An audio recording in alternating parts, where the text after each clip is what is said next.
He sensed them in the darkness, all around, moving quickly through the building, room by room, as they searched.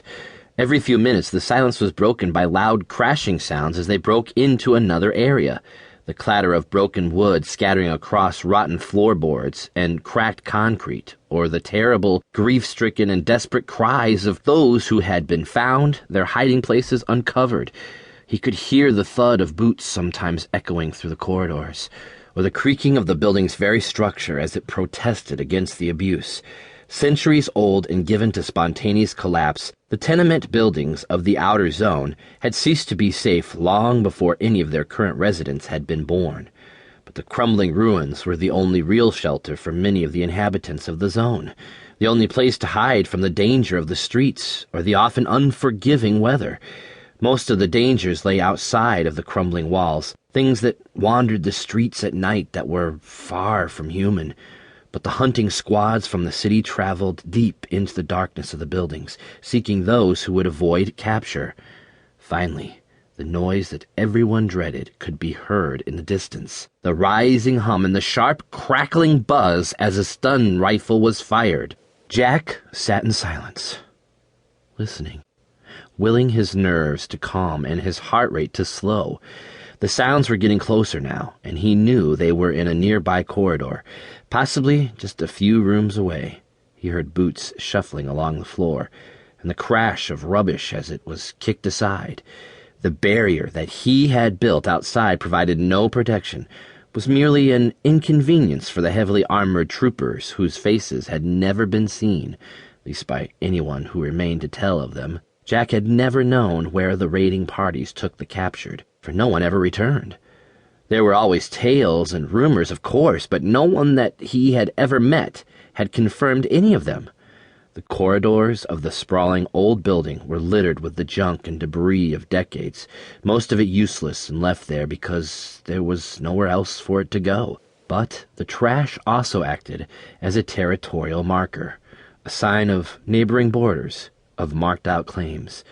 Often it was piled up to waist height to act as a makeshift defensive barrier, and a way to slow intruders down or ward them away. Folks who lived in the area would know to stay away and recognize the barrier for what it was, but the hunters saw it as a sign of life, of someone to capture and drag away to their prison vehicles. The vehicles had no windows on the sides or the back, and Jack suspected it might be completely dark inside them. But that was something else that no one had confirmed. No one ever came back. His heart thumped harder in his chest, and he doubled his efforts to control his breathing, to remain silent. But a cold trickle of sweat heightened the twitching of already ragged nerves as it ran down his neck. Jack knew there was a chance, if only very small, that they could pass him by. The hunters might enter the room, their pinpoint searchlights flickering over the walls, passing over the cracked paint and the curled and mold-ridden wallpaper, skittering over the rubble and litter-covered ground and not stopping as they zipped past the broken wardrobe that was his hiding place. Even if they did look into the wardrobe, they could still miss him as he lay huddled in the bottom, covered by rags and old clothing. With this thought, he crouched lower and did his best to be a pile of discarded junk. It was possible. But maybe this is my time, he thought. They could pass you by like before, but they are smart, not stupid, and you know that they see more than you think they do, don't you? What if they did take you? He tried to ignore the thoughts. From his hiding place, he could only see a tiny slice of the derelict room beyond. Both doors of the wardrobe were still attached, even if they did hang at odd angles, and he had pulled them as closed as they would go. It only left a few inches in between the doors, so his vision was limited, but his hearing was sharp, and when the first hunter stepped into the room, Jack slowed his breathing to almost nothing. Instinct kicked in, and he lay there, perfectly still and silent, not knowing how long he could keep it up, but hoping that the search would be over quickly. Slow and shallow, slow and shallow, he thought, repeating the mantra in his mind over and over.